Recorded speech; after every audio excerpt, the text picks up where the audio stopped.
This podcast is sponsored by nobody. Hey dudes, this is Saratoga Valentine, MJ in the 90s Spider-Man cartoon, and you're listening to Tommy Throwback Kovac on Splat from the Past. Tommy's a free spirit who wants to know about your career and your belly button. You've been warned. Later, Tiger. Hey dudes, welcome to Splat from the Past, the only 80s themed horror sci-fi show where things could get totally radical. Now today, I will be welcoming a legend amongst legends in the world of radio and in voiceover, and I'm talking about Larry Kenney. Larry, of course, is best known as the voice of Lion-O in the iconic cartoon from the 80s, Thundercats. He was also Bluegrass on Silverhawks. He was the voice of Count Chocula and the Cocoa Puffs bird back in the late 70s, and he has a huge radio career going back to when he was only 15 years old, and he worked with Don Imus on his show for many, many years, and it's going to be a great conversation today. I've never seen such an arc like that before, a career arc like that, and it's going to be a really interesting conversation. I am so excited. So yeah, here is my interview with Larry Kenney. Hello. Hey, Larry, welcome to the show, sir. How are you today? Well, thank you, Tommy. I'm great. How you doing? I am just spectacular, and this is such a great honor. Thank you for taking the time today. It's my pleasure. Thank you for asking. My pleasure. So, going back in time, I was reading that you began at the age of 15 as a DJ in Peoria, Illinois. How did that happen so young like that? Yeah, it was. Looking back on it, at the time, of course, it didn't seem so outrageous, but looking back on it now, I was pretty lucky. I was in high school. Pardon me 1 second. Mm-hmm. I was in high school. Yep. I was a sophomore, I guess. And the local radio station was looking for, they had a show on called School Scope. And it was about high schools in the area, you know. Mm-hmm. It was over at WIRL, the big radio station in our area. And what they would do, they had two high school people on. It was an hour show on every Saturday, I think it was. And it was the two guys, there'd be one guy from our school, Pekin High School. Mm-hmm. I'm getting into too much detail here, I'm sorry. It's okay. It was a radio show that consisted of two guys who are still in high school, and 1 hour public, is actually a public service hour for the radio station, you know, one way for them to fulfill their obligations in public service programs. Yeah. And we just spent an hour, we actually played the music of the day, you know, the Beatles and stuff like that. Right. Instead of commercials, we talked about what's going on in schools, all the schools around the area, you know, the high schools. So that's how I got started, yeah. Wow. And your parents weren't in the business? My parents? Yeah. No, my folks were not. None of my folks were in the radio business or anything like that. No. Wow. It's just the deal was the two guys who were on the show. When one of them graduated, they had to find somebody from their high school or somebody from their area to take over for them. You know. Uh-huh. So the guy from my high school who had been doing it for a few years was graduating and went on to college. So he came into our radio class and announced that since he was leaving, there was a position opening up, and would any of us like to audition for it? So, of course, I said, why not? I give it a shot. And I went and auditioned for it, and I got it. It was 1 hour a week, and I think we got paid $3 an hour, as I recall. But you got 2 hours preparation time, so it was like $9 a week, which wasn't bad in 1965, you know. Yeah, minimum wage in those days. Were there any guys on the radio you listened to that really influenced you? Yeah. This is back in Illinois, so I listened to Chicago radio. And, there Larry Lujak was one of the big disc jockeys, Clark Weber. The big radio station back then in Chicago was WLS, and the rock radio station. So, I listened to all those guys. And then I took this radio class, actually just to probably to keep from doing something else I didn't care for. It was in, I forget what they called them back then, but it was a not a mandatory class, you know. You had a free hour, you could take this class, and it was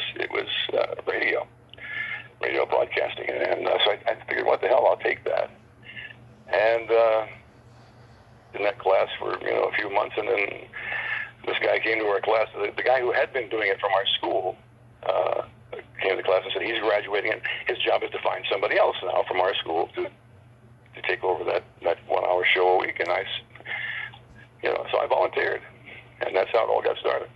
Yeah. And did you get to interview many amazing people on the radio? Well, over the years, I sure have. Yeah.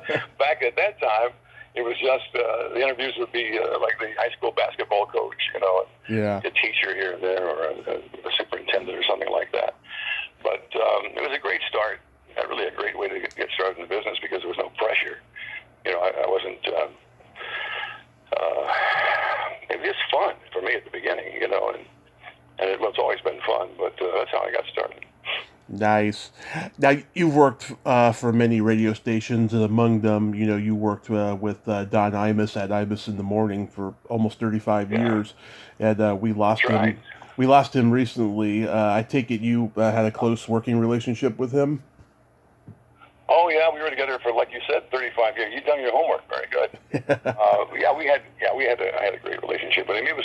It was always touch and go with Don. He was, especially in the early days, he had some problems, with drinking and drugs, and so sometimes it was a little hard to be around him.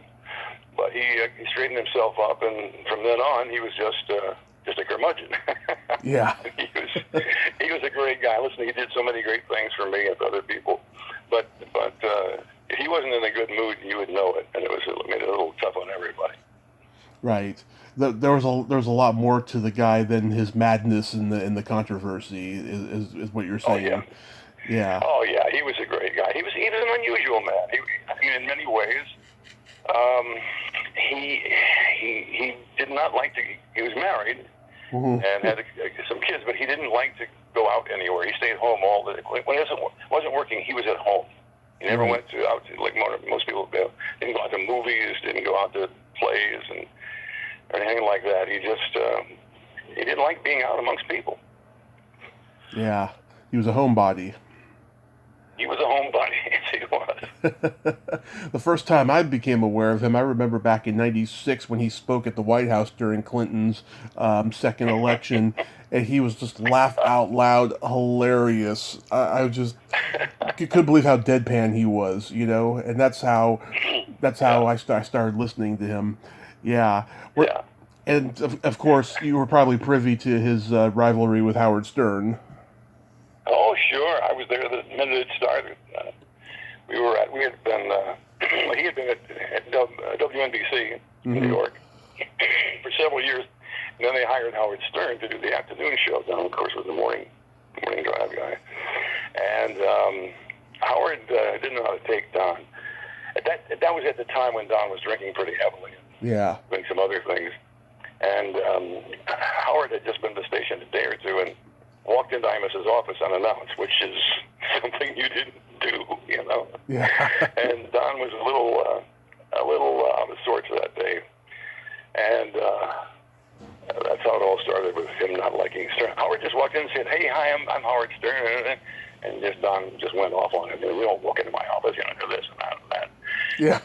Don later apologized to Howard, but to this day, I think Howard Stern probably hates his guts. Won't have a thing, won't have a nice word to say about him. But it was just, one of those things. Yeah, that's unfortunate. Then you were at WHN, which was a country station. I take it you built up a pretty good following over there. Yeah, I had been on WHN for probably 5 years when I started working with Don. When I left WHN to just pursue commercials, commercials and stuff like that. Yeah, I'm trying to remember back now exactly what the timing was, but yeah, that's when it was. 19. It seems so long ago. We're talking about the 70s. I first went to WHN in 1974. Mm-hmm. That's the station you're talking about, the Erie Country Station in New York, doing Right. morning drive.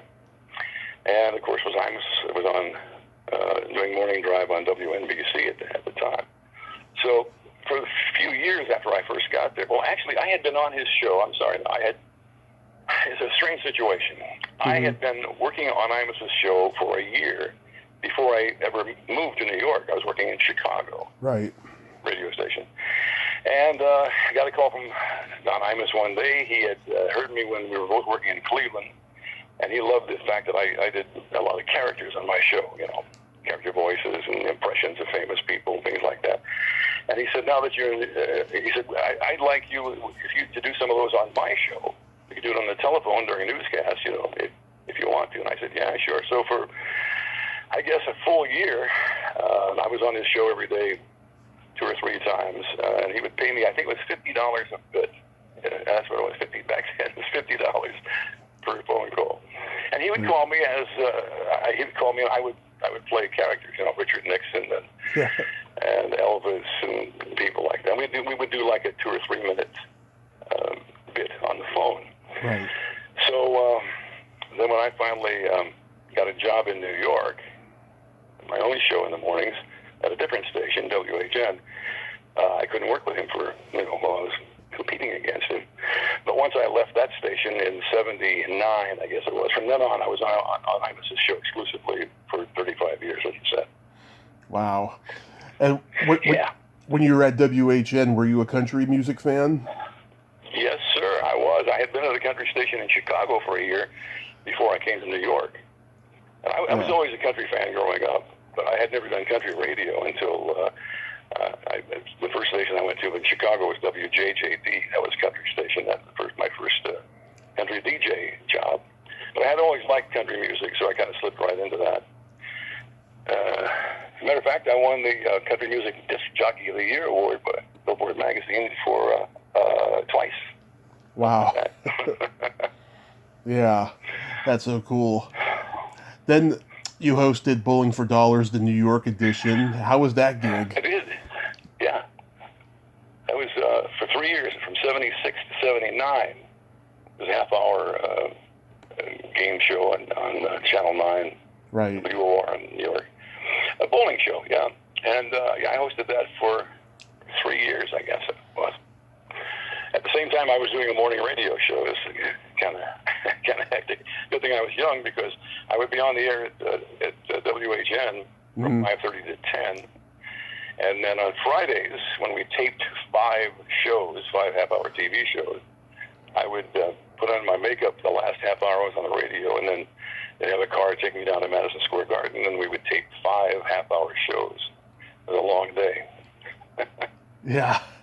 I mean, that's a game show most people don't even remember. Why do you think it didn't last super long and no one's really attempted to bring it back? Well, I don't know. It was very popular in the markets it was in. It was it's not a network show. It was a local TV show, but it was in about 15 or 17 markets. L.A., Chicago, all the major markets, and it did very well.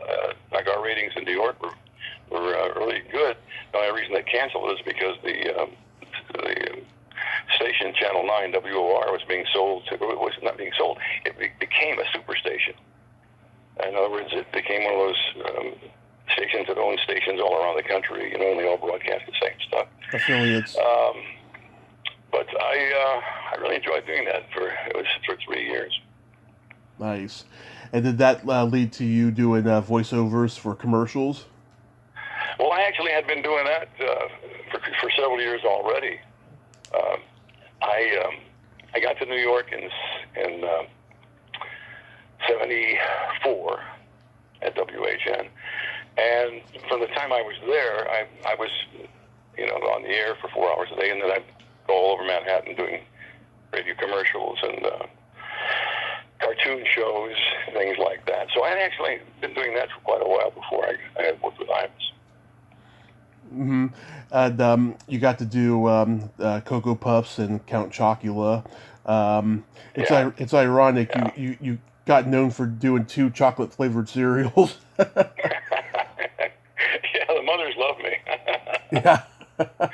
Yeah, I was the voice of Sonny the Cuckoo Bird, and Count Chocula for 35 years, up until about 5 years ago, I guess. Wow. And they stopped using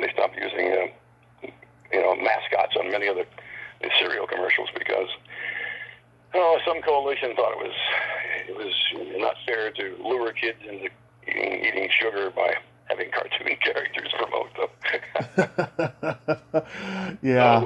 So those went away. But I did both of them for, I think it was, just about the same time I was on radio. About 35 years, something like that. I don't know. God, I'm so old now, I forgot. They live on in YouTube. They're not gone. They do, don't they? There are millions of them on there. Yeah. I take it people bring you cereal boxes at conventions. Oh, yeah. Yeah, the signs, sure. Yeah, that's... Heck, some of them, sometimes they bring, pardon me, they're not making Count Chocula anymore, except they're not selling it in the stores full time. Yeah. They only sell it during Halloween.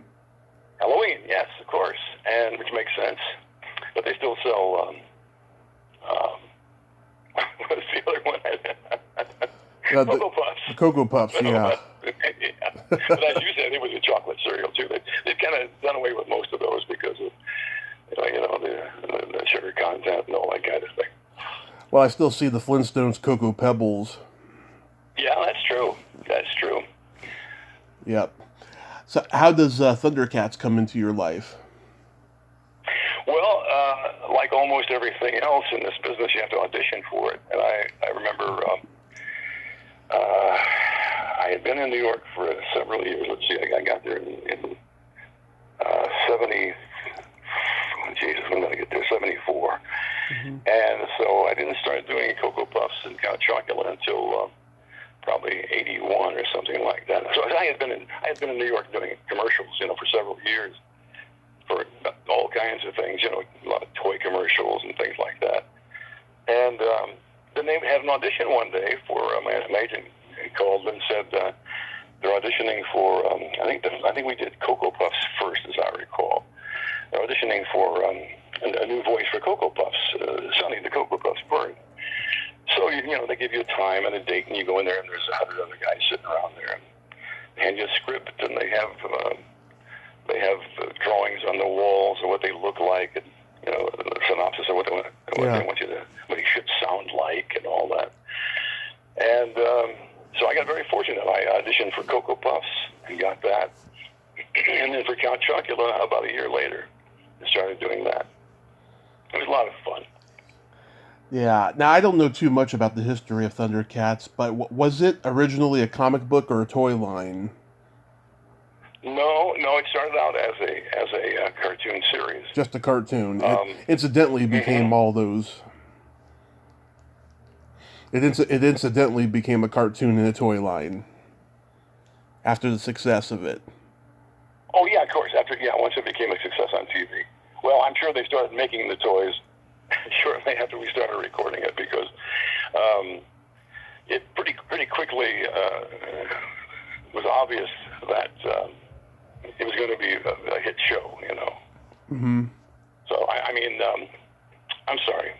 You know what? I don't know why I'm so spaced out today. I'm usually pretty sharp, but for some reason, I was just on the computer before you called me, and I was trying to find a couple of things that I go to all the time and couldn't remember how to find them. So maybe it's finally hit me. Maybe I'm no, damned old to be any damn good. No, you're doing just fine, Larry. So. Might be a little hungover too. That could be a part of it too. Might be. Come on, be honest. Well, we had a big Yankees watching game here yesterday, and got a little rowdy. Nice. It went on for 4.5 hours.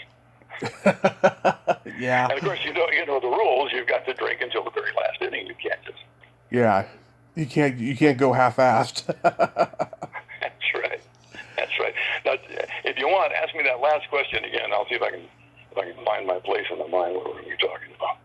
Well, we already said, yeah, it incidentally became a toy line in a comic book because you said you guys started recording, and then it probably became a toy line as you recorded it.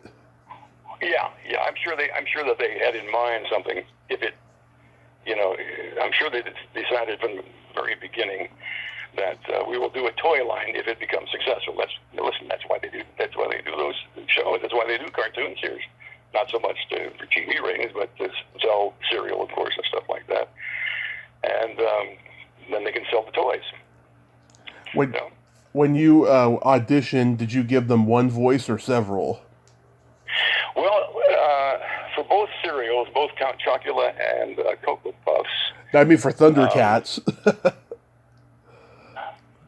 You're talking about the cereal, no, Thundercats. The cartoon series. The series, not the cereals. See, that's why I get confused. They sound so much alike, don't they? Yeah. Cereal and Siri.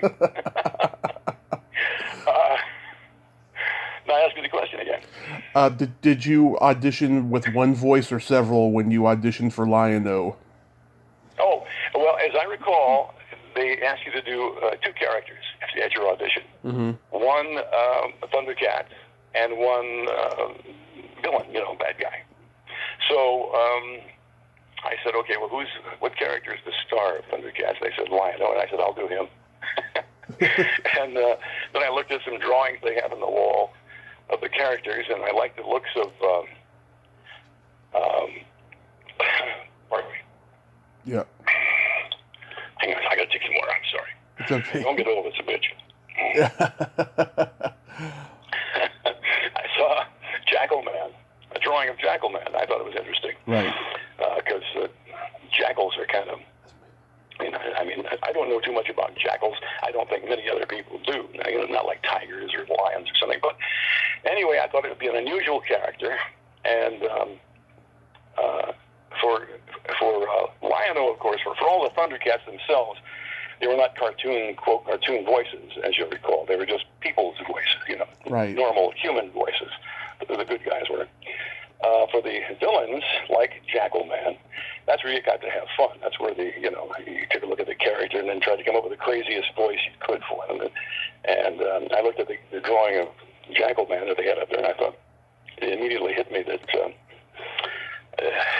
it might sound good if I made him kind of like, you remember, you're probably not old enough to remember a cartoon character called Snidely Whiplash back in the old days. He was a villain on Rocky and Bullwinkle. Oh, yeah, I remember. Yeah. And I always liked that voice. That voice of his. Hello, Mel. I'm going to tie you to the railroad track. So I thought that might work for Jackal Man. That's what I use for Jackal Man. Right. Yeah. Now, Lion-O, of course, was just basically my voice with a little more drama added to it. Right. Now, this may not be your department, but I'm curious because this seems like it's one of those internet rumors. Is it true that James Lipton helped compose the theme song to Thundercats?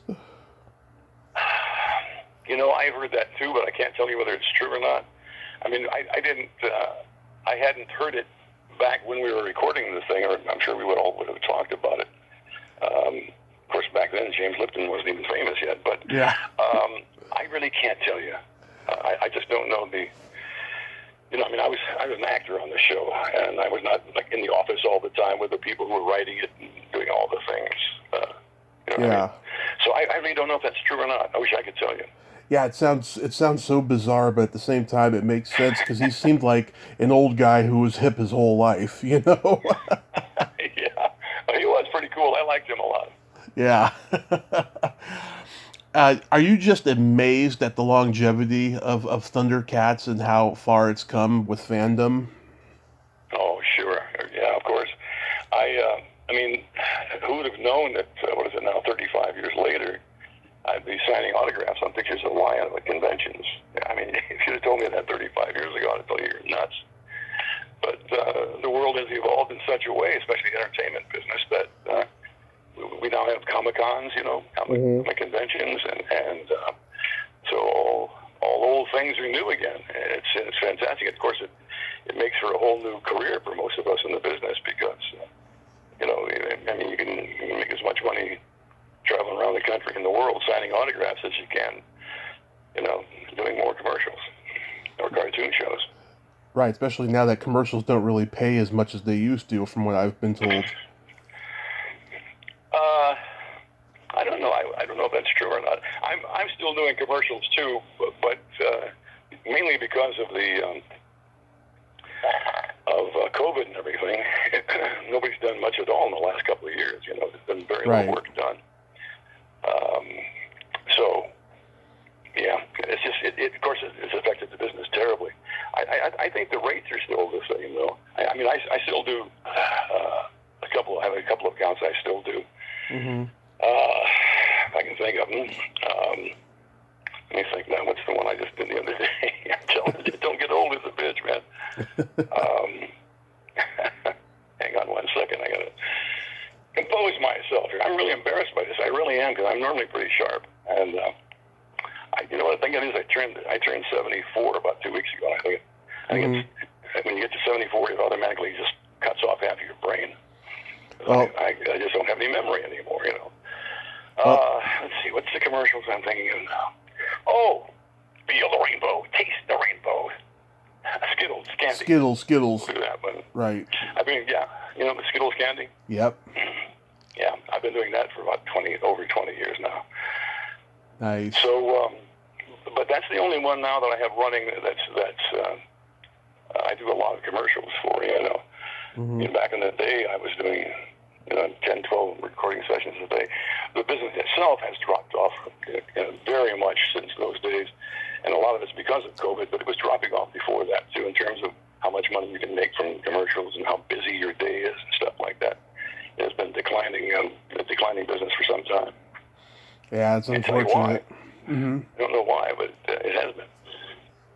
Yeah, it's crazy. I mean, it seems like, the last 20 years, since 9/11 happened, the world has become so much more, consumer, concerned, and, a lot of money has been made. You would think that, the commercial actors would get, a lot of that money. Mm-hmm. You would think so. Well, I'm sure there's still lots of people in the business doing very well.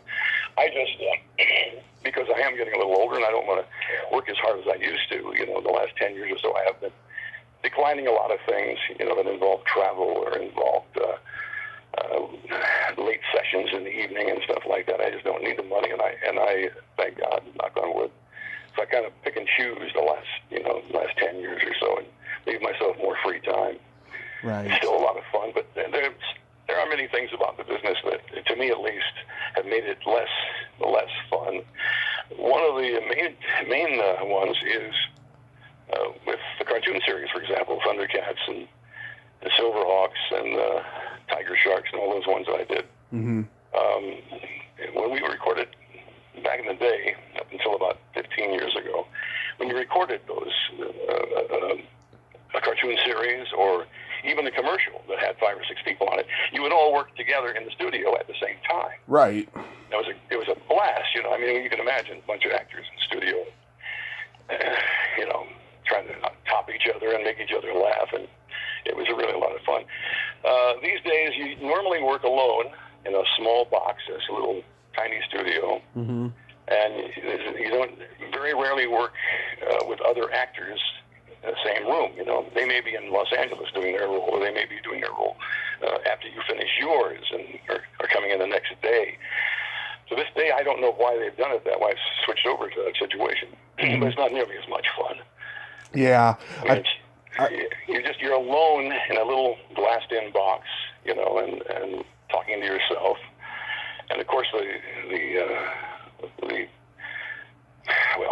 an actor, and you should be able to create the same kind of atmosphere even though you're alone in the booth, But think about it. How can you really make it sound like there are 15 of you in there and there's only you?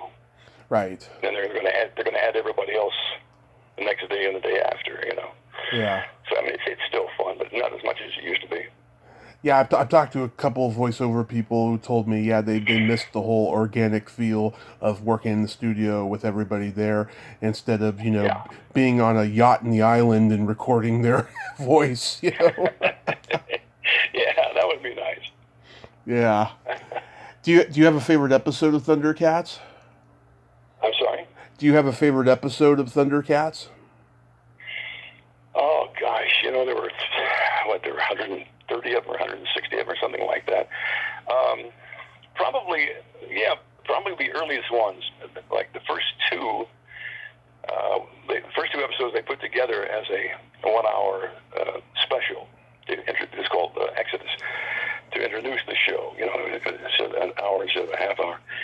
And for those early shows, I was asked to play Lion-O as a young boy, because in the show, if you recall, he was a young boy when the show started. And suddenly his father dies, Claudius dies, and Lion-O is cast into the role of being the Lord of the Thundercats. And preface to that, I don't mean to go into detail, but if people remember Thundercats, they'll remember that they had to leave their planet, Third Earth, and go on to another planet, or go to another planet, and they had to travel through space for years and years. But they were all asleep in one of those little cocoons, you know. Right. So Lion-O, at the time he awoke from that and became Lord of the Thundercats, learned that his father had died, he was only about 10, 11 years old at the beginning of the series. So my biggest challenge was to play Lion-O as sounding like a boy but looking like a man, because his body had grown. You buy the premise, you buy the bit, you know what I mean? His body had grown, but he still had the mind of a 10-year-old or whatever, and the voice of a 10-year-old. So that was kind of fun. It was challenging, you know, to gradually, over several episodes, make him sound a little bit older, a little bit older, a little bit older each time. Yeah, I like the Dream Master episode and the Ravage Island episode. Those are good ones. Are you still in touch with the cast? Well, I still see some of the people, because we're still in the business. I see them at auditions for other commercials and cartoon shows, and now, of course, with the Comic Cons, I occasionally get to see some of the other people there. In fact, 2 weeks ago, I was down in Florida, and Peter Newman was there with me. He played Tiger. Right. So we were both sitting, our tables were next to each other, and that was a lot of fun. And then I was seeing other members of the cast in New York, you know, occasionally for commercials and auditions and things. But then the COVID thing hit, and, you know, nobody's going into the studios anymore. Right. I haven't been in the recording studio in New York for probably a year now. So, to answer your question, I don't see them very much of them anymore. But hopefully things will calm down and we can get back to the work. I hope so, yeah. Ironically, you and the rest of the cast did voices for a CBS Christmas special called The Life and Adventures of Santa Claus. Yes, we did. Yeah, I don't remember. It's actually. Go ahead. I'm sorry. Go ahead. I was going to say I don't remember that particular special. Does it air every Christmas? Yes, it still does. I think. Yeah. Yeah. That was we did several of them. Most of us from the cast of Thundercats and Silverhawks and all those. We're a group that worked together for years, you know, doing different things. And one of them, The Life and Adventures of Santa Claus, was especially,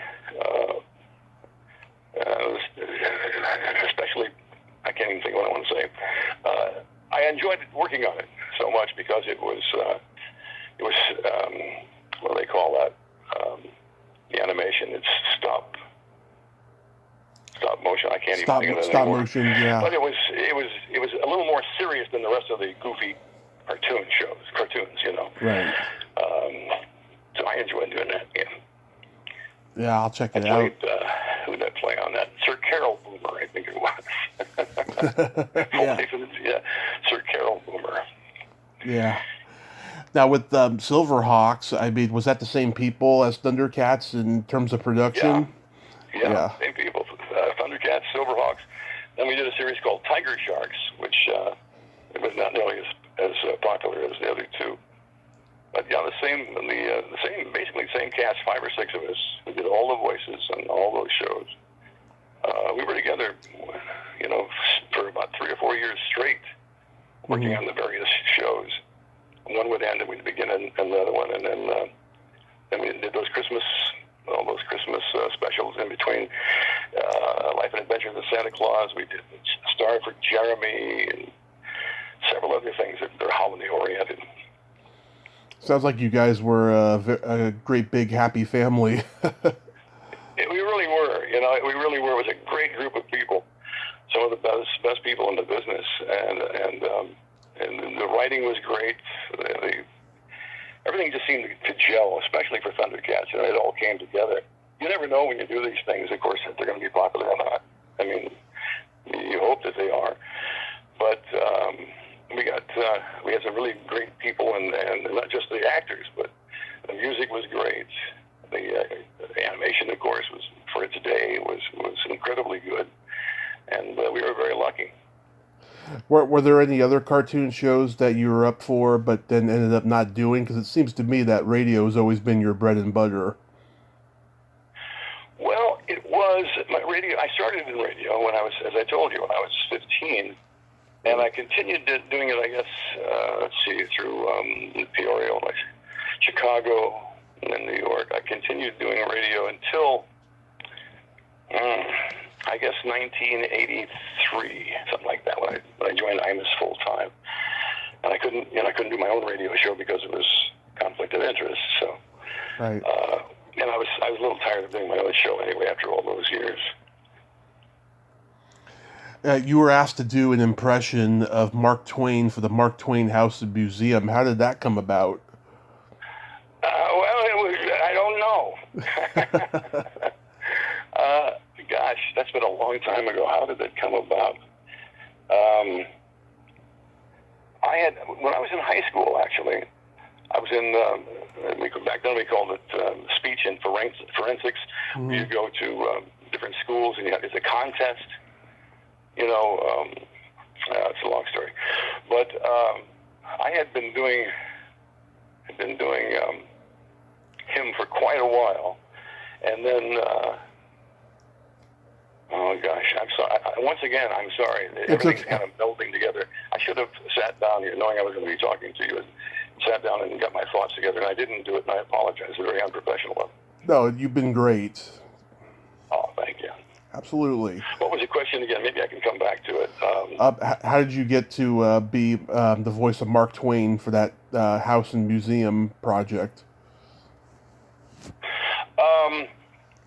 Gosh, how did I get? Because I didn't audition. Now I can't remember how in the world I got to do it. I really can't remember. It was for the Mark Twain Museum at his home, right, near here, up in upstate New York. And gosh, I don't know. I just somehow I decided to start doing Mark Twain. Oh, of course, my impression was based on Hal Holbrook's impression. Of course, he was the master. You remember Hal Holbrook? Oh yes, one of the great character actors. Oh yes, great actor. And in fact, my Mark Twain was always a ripoff of his. I mean, I just listened over and over and over, and kind of, I kind of picked up on the way he talked as Mark Twain, and worked out pretty well. That's well. Good. That's I good. love doing it. What a great character and great material. Yeah. Do you do a lot of celebrity impressions? I used to. In fact, when I started out in radio, I did a lot of impressions on my show. I did Richard Nixon. That's how I got on IMUS, as a matter of fact. He used to love listening to me when we were on opposite stations in New York, doing my. I drop it once in a while as Nixon. Saying. Yeah, because that was a dead. That was a dead. And yeah, so he was one of the first ones I started doing, I think, impressions of. So I did impressions for years and years while I was on radio, and on some commercials, too. But I kind of got away from that. I mean, for one thing, I think the idea of impressions on commercials and things has kind of faded away. You don't hear too much of that anymore. Yeah. I mean, I'm often fascinated how people figure out how to do the voice of a historical figure when, there was no technology when they were alive. And, Yeah. a great example, Daniel Day-Lewis, when he played Lincoln, I mean, his interpretation, in my opinion, may be accurate, but you want to believe that that's how Lincoln really was. Exactly. Exactly. We'll never know, of course, what he sounded like, but Yeah. I know what you're talking about. Yeah. When I did Nixon, there were a lot of people back at the time doing Richard Nixon. Mm-hmm. And I forgot the guy's name on TV who became very popular doing it. Oh, David Fry. Fry. David Fry, not David Frost. You're right. Yeah. But I never liked the way he or when I do an impression of somebody, I like to do it so it sounds just like them. I don't like to exaggerate it. Like David Frost, for example, and David Frost was fantastic, and he made millions of dollars. But here's Richard Nixon was up here like this. I'm going to tell you something. Well, Richard Nixon never talked like that. It was a caricature more than an impression is what he was doing. Yeah. If you think about it, Richard Nixon was more like this. I'm going to tell you something. I want you to listen. Don't be afraid. It's okay. That's so awesome. Oh, I forgot to ask you when you did Bluegrass's voice on Silverhawks, where did that come from? Gosh, again, I'm having to go back and try to remember. A lot of the times when I go audition for something that's supposed to be an impersonation, of a particular person. I don't know. Before I go to the audition, I sit and listen to somebody. Right. And if I think I can do it really well, I'll give it a shot just to myself, And I'm like, if it sounds really close to him, I'll do it. If it's not very close, I don't even want to audition for it because I don't like doing stuff that somebody else thinks that's good enough. Will use it. He sounds enough like that person that will use it. For myself, for my own sense of whatever it is, I won't do it unless I know I've got it nailed. Nice. And with me, a lot of impressionists, I think, will tell you, like David Fry and those people, they work for years on a voice, hours and hours a day. Well, I'm kind of a lazy person. I don't want to work on anything too long. Yeah. If somebody says do an impersonation of this particular person, I'll try it. I'll play around it a little bit, modulate it a little bit. But if I don't get very quickly to it, I say I can't do it. Because I don't want to, I don't want to put out work that I don't feel myself is my best work and sounds exactly like the people I'm doing. Right. Do you have any upcoming projects you can mention? Not really. Things are really very slow now, as you know, because of COVID, and very few even auditions going on. If you watch TV much anymore and listen to the radio, you can tell that there aren't very many true professionals working in the business. Because it's all about using just people that were willing to work for nothing, and I shouldn't be nasty about it. It's good for them; they're making some money, but yeah, the business is just really up in the air right now. And we thought it was coming back earlier this year in the spring, but then of course COVID kicked up again, and it's getting worse and worse all the time. So they have to be very careful about. Well, when you do go to a recording studio, like I went a few weeks ago to do a new Skittles spot, and